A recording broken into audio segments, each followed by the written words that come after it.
guy, so... Well, I mean, I just think that means there can only be one Kris carrier. I know multiple Kris carriers, Do they including spell this it guy. with a K? Yeah. Really? Yeah, I don't know.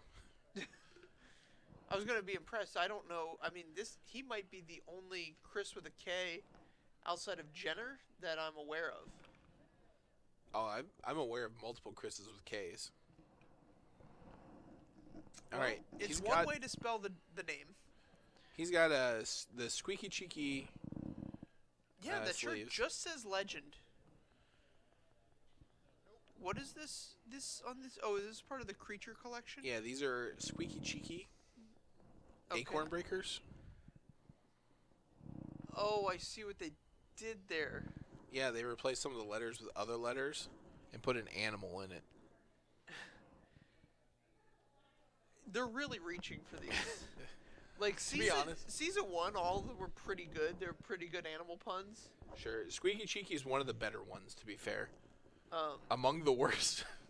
Among the worst? Among the worst are Slobberin' Mile Driver. Yeah, that one was horrendous. That was basically the worst thing I'd ever seen in my life. The one that was supposed to be Monastery Mentor, but it was a manatee? Yeah. I don't understand that one. I don't even know what it was called. Manatee Mentor? Yeah, I think it was just Manatee Mentor. That doesn't make any sense. Very bad. It's a manatee and it's a mentor. Sad. Sad. Fake news. All right, so we're on black-white something. Right, could he be on... Hopefully not Mardu, because this is a terrible start for a Mardu deck. Oh, it's okay. Sometimes you miss that one drop. It's not the best. All right, this is the worst start ever for Mardu deck.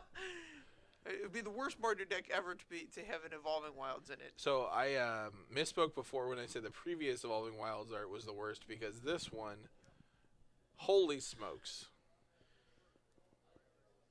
Listen, you don't even like the promo Evolving Wilds art, so... I don't dislike it. I just don't think it's as good as the other one. It's got the foil stamp on it. Yeah, that's not great. Like, there's nothing exciting about that. All right, so we're on Abzan. Abzan Super minimum. Friends. I wonder if we could change the font size. Can it be... Pushing. Oh, man. And Clayton got another land drop that turn? Yeah, that feels... This is a big deal. So good. Alright, so... from what I can tell, that might be one of the better starts out of this style of deck. If he's on Super Friends and he wants to be walking the plains, having a turn 2 juiced up push is really important. This Narnum Renegade could put in some work. Clayton Cardinal's creatures are not small. No, yeah, it's definitely going to trade up. Hopefully it gets a Reality Smasher. I mean, that's living a dream. I think getting a Thought-Knot Seer is a real thought. Reality Smasher is just a little bit of a stretch of reality, but this Matter Reshaper could be what happens here. And that's not as exciting by any stretch. Why? I don't disagree. Don't you? Negative. There's a Matter Reshaper leaving up 2 black, so any number of removal spells available to him. Likely Grasp of Darkness. Alright. Plains is land for turn. Pretty sure I see a Rogue Refiner in his hand. No, that's not a Rogue Refiner. I'm sorry. That's the Revolt guy that gets back a thing. Right. What card is this? This is the Solemn Recruit. Oh, sure. This is the 2/2 double striker. Yeah. And at the end of your turn, if you revolted, you get to put a +1/+1 counter on it. Yeah. So Kris passes with 1 green up. He has a Fatal Push in hand. Interesting. I don't know why he didn't tap the swamp instead leave the of swamp up. the forest. Alright, so Liliana's going to make the Narn Renegade 0-1. Get a free attack with his Matter Reshaper. Probably just letting these 3 through. That's not the end of the world.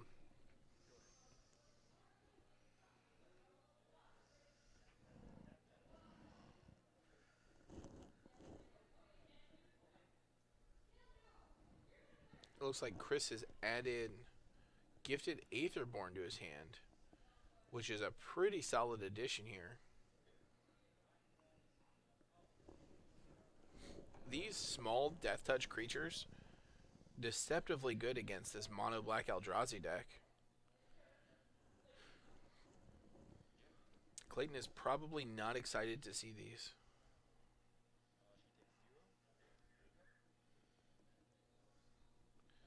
Alright. He has swung for 0 at Liliana. Not realizing that the trigger is until Clayton's next turn.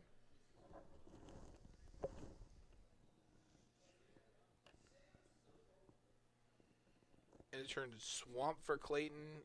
Let's see if he's got a big spaghetti monster to follow it up with.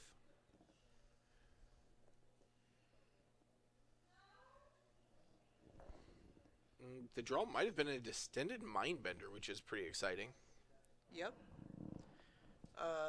Instead of Mindbender, Matter Reshaper is a pretty fun one.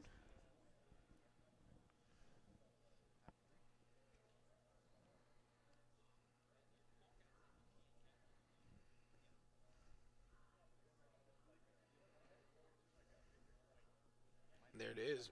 Mindbender, sack the Matter Reshaper, get a free land drop for turn.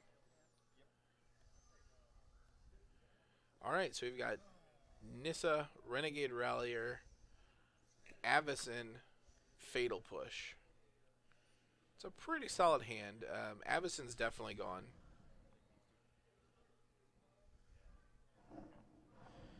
Alright, there we go. So we've got Fatal Push and Renegade Rallier left in hand. They do get exiled, I believe. No, they're just discarded. Oh, they're just discarded? Yeah. Okay. This has been my one design complaint from the Eldrazi creatures, that they weren't very consistent about what they did. Right. Like, I think that any if an Eldrazi removal spell exiles the creature, it should always exile the creature. You know, all of them should. I agree. If Thought-Knot Seer exiled the card, it should be... Distended Mindbender should additionally exile the card. Sure. It looks like we're going to get to add an Odric to hand, which could be a pretty big deal here. Giving all of Kris's creatures lifelink and Death Touch is not small game.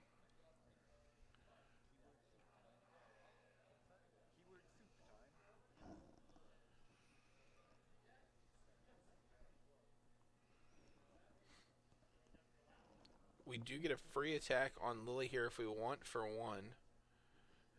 But I think he wants to play defense for now.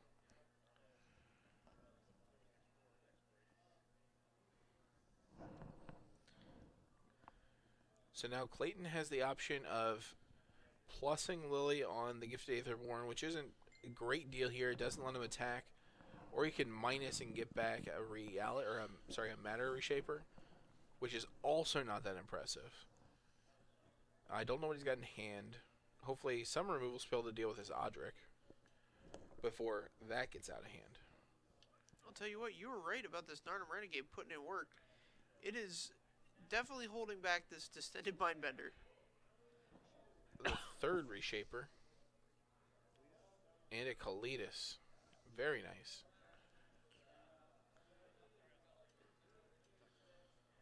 Alright. He's going to block. Alright.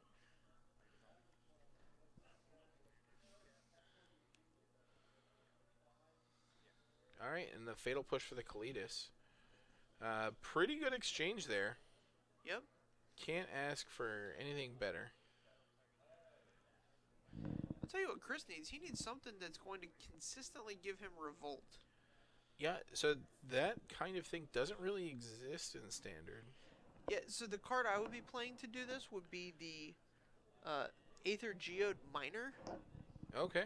It's a 3/1 for 2, and every time it attacks you get 2 energy, but you can also pay 2 energy at any time to blink it. Sure. So you can just attack with it, and no matter what happens, you're gonna blink it and get Revolt. Mm-hmm. So you can just always have Revolt in your second main phase. All right, so Kalidas is back. Thanks to the value train that is Liliana. She is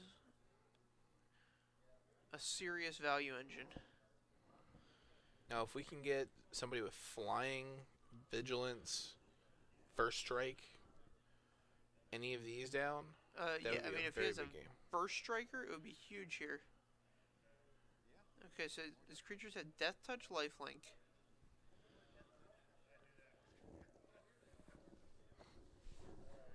I don't agree with his tapping, Concur. but, you know, I think it was, yeah.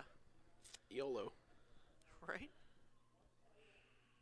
This Kalidas is giving Kris a pretty rough time of it. So he now has something that enables Revolt pretty well. Right. He can sacrifice something to the Eiley, but it gets exiled. From the Kalidas. Because of the Kalidas. Right. Looks like we're getting back another Distended Mindbender. Oof.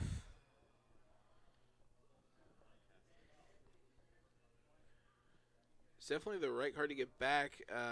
Chris's hand doesn't really care all that much about it. We kind of know what's in there, don't we? Yeah. Yeah, he just gets both of the cards. Like, it's not anything amazing, though.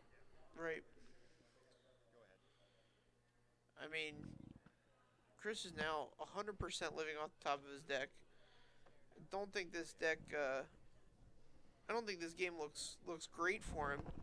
It doesn't, but Kris has a lot of turns to turn the corner here. I think an Avacyn could create a situation where he can win the game. Yeah, Abzan would be insane. It would give all of his guys flying and vigilance, and then right, lifelink and death touch.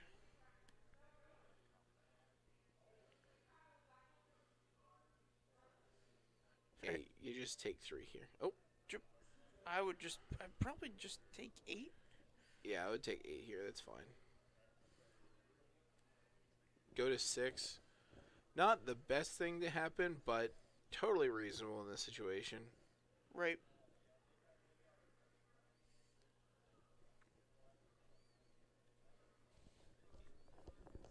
Yeah, without having a way to get rid of this Kalidas, you're in pretty rough shape.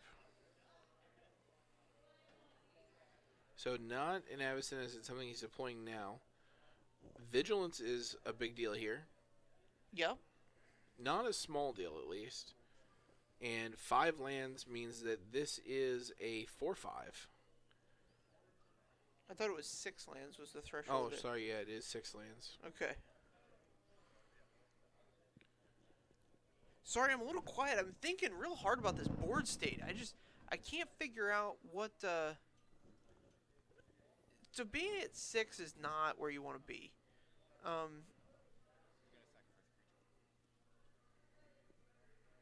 Alright, so sacrificing a creature. The creatures will maintain... Okay, here we go.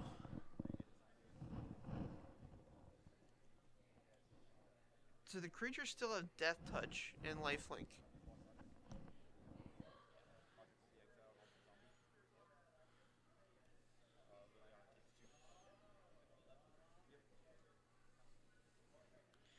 And it puts Kris back up to 11, and now his creatures no longer have the universal abilities. Yeah, and that's kind of probably a cool, the end. This is kind of a cool deck, kind of an Audric deck. Yeah, it's a deck. Yeah, it's yeah, and you can see how powerful sticking a Liliana is there. I mean, that game really came down to the fact that Clayton was able to keep a Liliana on the board. Right. So you can see Clayton his Cardinal color jacket there. Yeah. As he would go into sideboarding. I wonder if he has a Yahini's expertise. So I'm looking at Clayton's deck, and almost all his creatures outclass Yahini's expertise, and the ones that don't, he's all right with them dying. They have a trigger when they die. Sure. Um, I don't know that he gets a lot out of the second part of the expertise other than Lily. But I mean, that's another Matter Shaper. That's pretty much enough. Sure, yeah, you can get a Matter Shaper. And Kris, it definitely gets everything from Chris's board. I mean, it got every creature I saw him play that game. Wouldn't have gotten an Abzan. Right. Was there an Abzan in play? I qualified it with creatures I saw in play, so. I don't think you said in play. I think you said creatures that I saw that game. No, I said creatures in play. We'll play the tape back. We'll record this. Let's get a replay. Let's get a ref in the booth and figure this out. Yeah, right. Go under the what do they call it? Under the hood. Yeah. The hood. Get under the hood. I almost said under the blanket. Yeah, let's get under the blankets. Get real cozy and watch this replay. Hey babe, you want to replay and chill? Oh man, that's funny. Getting a boob job.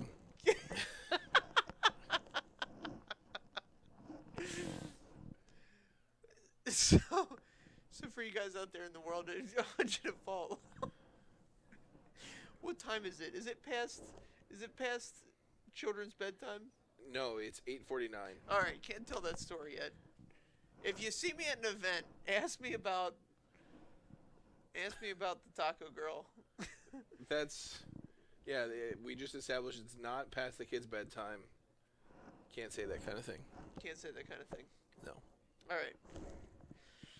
For Chris's deck, are there spells that exile? I'm trying to think of. So there's Blessed Alliance, which requires the sacrifice of an attacking creature. Mm-hmm.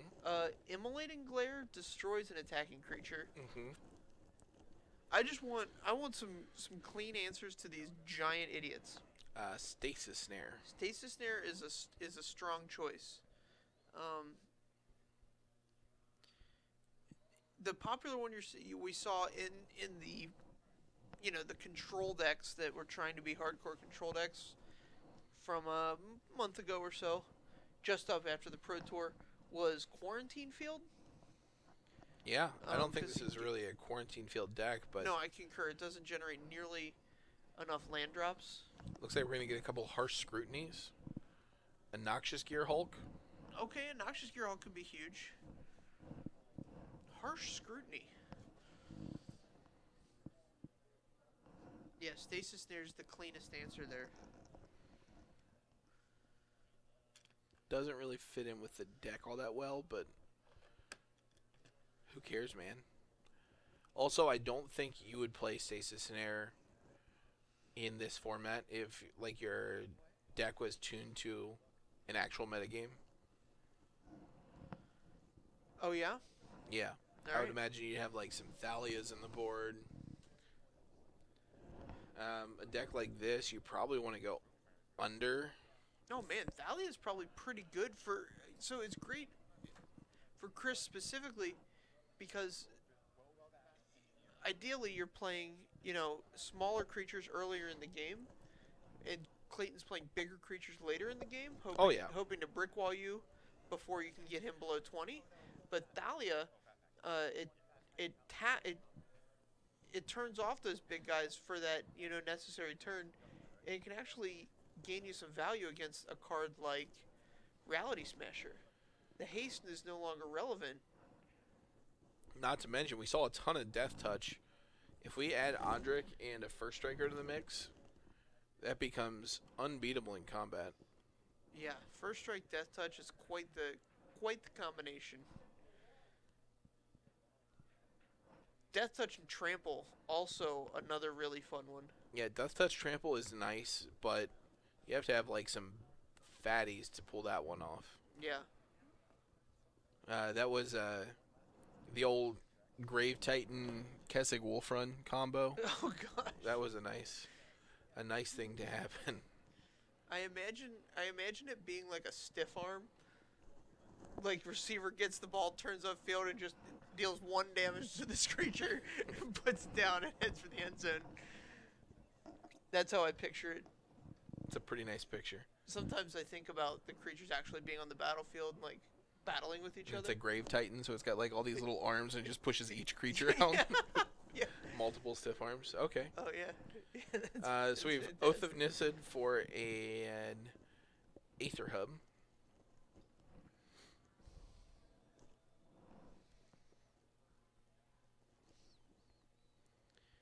Now there just has to be a billion 2-drops here that he can play. Or you can just pass the turn. He's got an Authority of the Consuls in hand, which I'm not crazy about here. Yeah, that card does not. Clayton deploying a Gifted Aetherborn of his own. Sure. This is the turn 2 we wanted.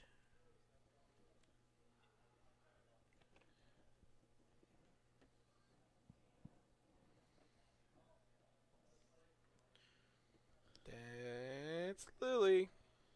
Interesting.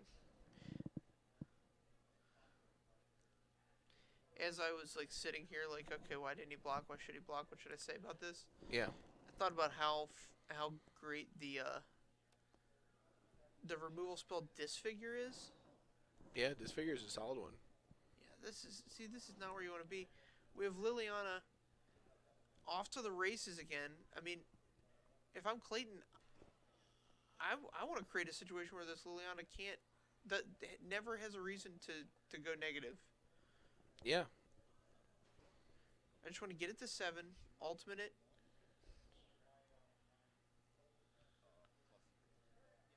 So this Kris wasted his energy on a white for this Authority of the Consuls, which doesn't really do anything. And if that prevents him from casting a real spell in the future, then that's not good.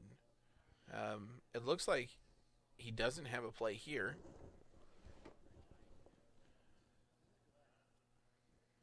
Alright. Which begs the question, why'd you keep the 7? Well, You can't keep the 7 on what was definitely a single forest, an Oath of Nissa, and a bunch of non-green cards. I think it was on the back of Oath of Nissa that he kept the 7.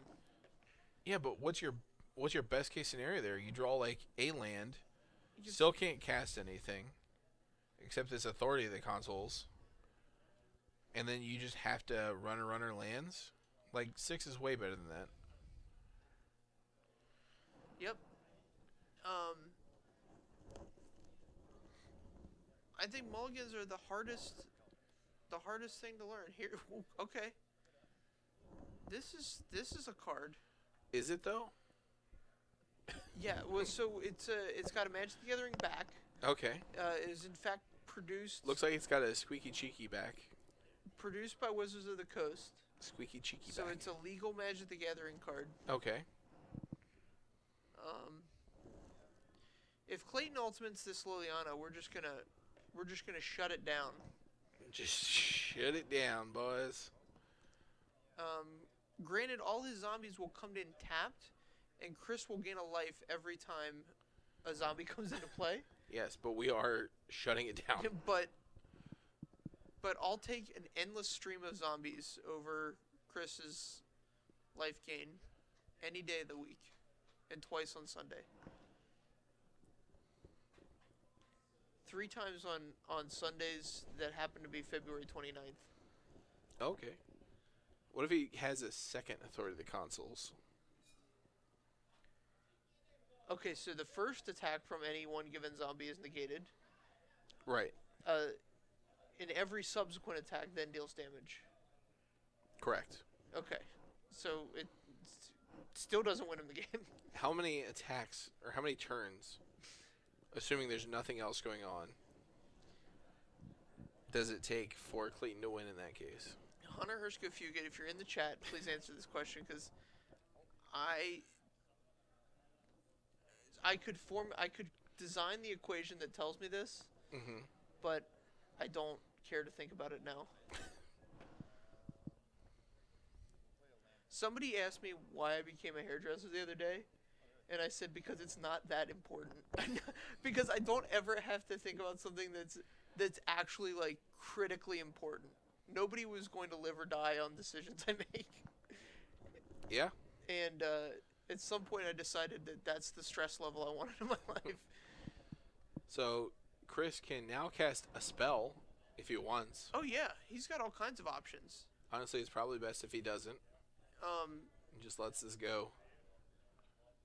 Well, if he were to get an Odric and a lifelinker down, then he could begin blocking some of these zombies. Yeah. And further prolong the inevitable. Somewhat like we cure ourselves of diseases to prevent ourselves from dying. We've got a Gideon. Okay, a Gideon. That'll produce a knight ally that'll block one zombie. Oh, let's swing for 2. Come on. I don't know how he cast that Gideon.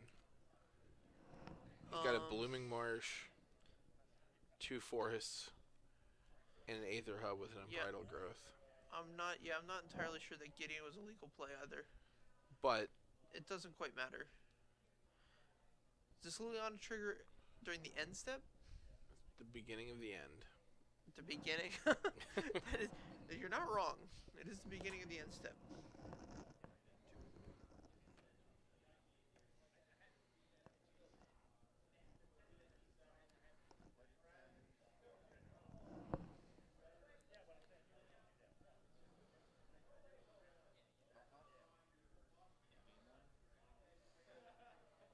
Goes up to 10. So what is this here? You get 2 plus the number of zombies? Yes. So he'll get 4.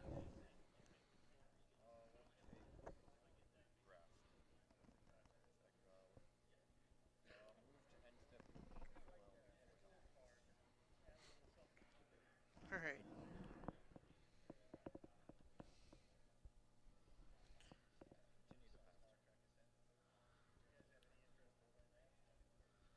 Alright.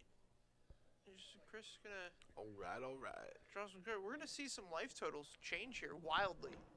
Are they gonna wildly change? Yeah. Wild thing. He needs to survive next turn before he can worry about life totals changing.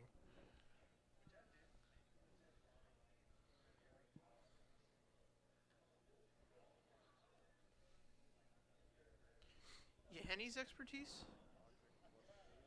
That would be sick, but I think we're just going to go Odric and Eiley.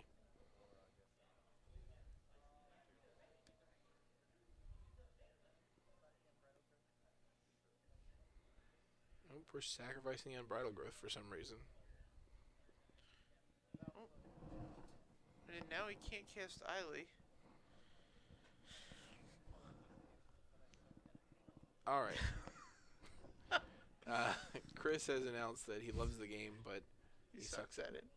I don't know that it would have mattered. Just come on, Clayton. There you go. All right. We're gonna push this thing. Make sacrifice creature and attack for 1 billion. All right. So attack. You can't have Liliana go unchecked. No, that is the lesson learned from this game. Cards OP. Also that Kris Carrier fraudulently declaring himself a legend.